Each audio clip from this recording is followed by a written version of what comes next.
بسم اللہ الرحمن الرحیم۔ السلام علیکم ورحمۃ اللہ وبرکاتہ۔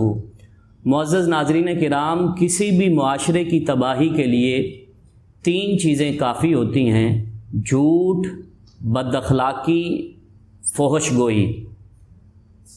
آج کل سوشل میڈیا پر اپنی مشہوری کے لیے اور چند پیسے کمانے کی خاطر لوگ اپنا مسلمان ہونا اور اشرف المخلوقات ہونا بھول کر پرینکس کے نام پر ایسی بے حیائی اور بد اخلاقی کو فروغ دینے میں مصروف ہیں کہ جو ان تینوں برائیوں کا مجموعہ ہے، کہ جس میں جھوٹ بھی ہے، بد اخلاقی بھی ہے، فحش گوئی بھی ہے۔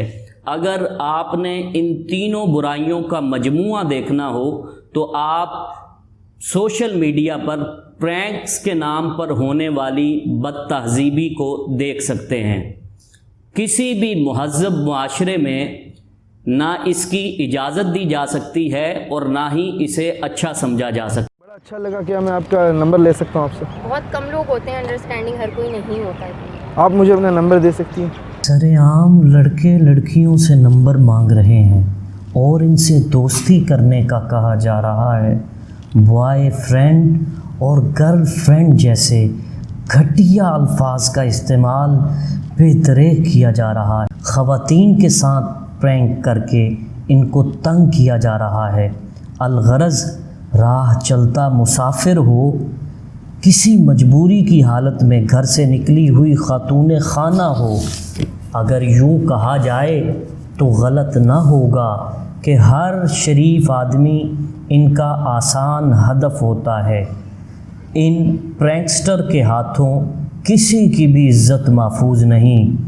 مال حرام کمانے کی حرص میں تمام سماجی و خاندانی رشتوں کے تقدس کو پامال کیا جا رہا ہے۔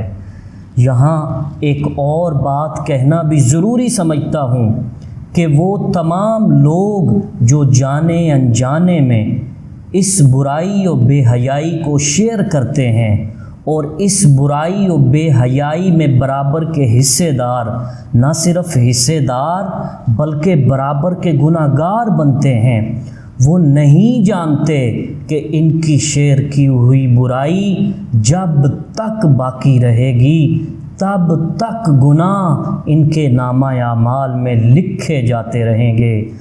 کیونکہ قرآن حکیم میں اللہ تعالیٰ نے فرمایا، بے شک جو لوگ چاہتے ہیں کہ مسلمانوں میں بے حیائی کی بات پھیلے، ان کے لیے دنیا اور آخرت میں دردناک عذاب ہے۔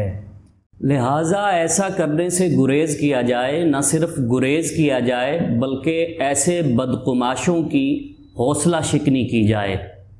ناظرین کرام، اب بات کرتے ہیں پرینکس کی طرف آتے ہیں۔ تو جو پرینک کرنے والے ہیں وہ یہ نہیں جانتے کہ کل قیامت کے دن ان کے ساتھ بھی ایک دل دہلا دینے والا پرینک ہونے والا ہے۔ حدیث پاک میں آتا ہے کہ جو شخص دنیا میں لوگوں کا مذاق اڑایا کرتا تھا، لوگوں کے ساتھ طرح طرح کے طریقوں سے مذاق کیا کرتا تھا، کل قیامت کے دن اس کے ساتھ بھی مذاق کیا جائے گا۔ وہ مذاق ہوگا کیسے؟ حدیث پاک میں تفصیل آتی ہے کہ جب نفسا نفسی کا عالم ہوگا، جب ہر ایک بندہ پریشانی کے عالم میں ہوگا، تو وہ مذاق کرنے والے شخص کے لیے جنت کا ایک دروازہ کھولا جائے گا اور اسے بلایا جائے گا کہ اس دروازے سے جنت میں داخل ہو جاؤ۔ وہ بڑی خوشی خوشی بھاگتا ہوا جنت کے اس دروازے پر پہنچے گا، لیکن جیسے ہی وہ دروازے کے قریب پہنچے گا وہ دروازہ بند کر دیا جائے گا۔ پھر اسی طریقے سے جنت کا ایک اور دروازہ کھولا جائے گا اور اسے کہا جائے گا کہ اب اس دروازے کی طرف آ جاؤ۔ وہ پھر بھاگتا ہوا خوشی کے عالم میں جنت کے دوسرے دروازے پر پہنچے گا، حتیٰ کہ وہ تھک ہار کر بیٹھ جائے گا اور دروازوں کی طرف جانا چھوڑ دے گا۔ خدارا یہ ایک عاجزانہ التجا ہے، خدا کے لیے اس بد تہذیبی اور بد اخلاقی کرنے والوں کی حوصلہ شکنی کی جائے۔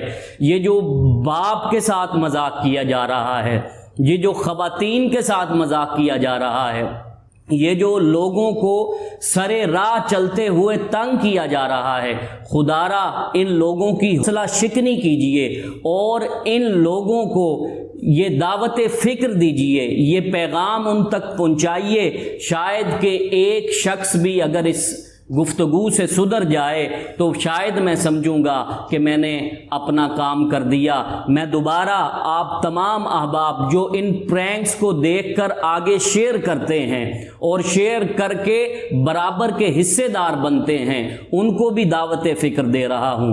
حضور نے فرمایا ندامت ہی توبہ ہے، تو جو یہ بات سن کے ندامت کے عالم میں آ گیا تو یہ سمجھیے کہ اس نے توبہ کر لی۔ اس چینل کو سبسکرائب کیجئے اور اس پیغام کو شیئر کیجئے تاکہ آپ جہاں ان لوگوں کو شیئر کرتے رہے ہیں تو اس پیغام کو بھی شیئر کیجئے۔ بہت شکریہ۔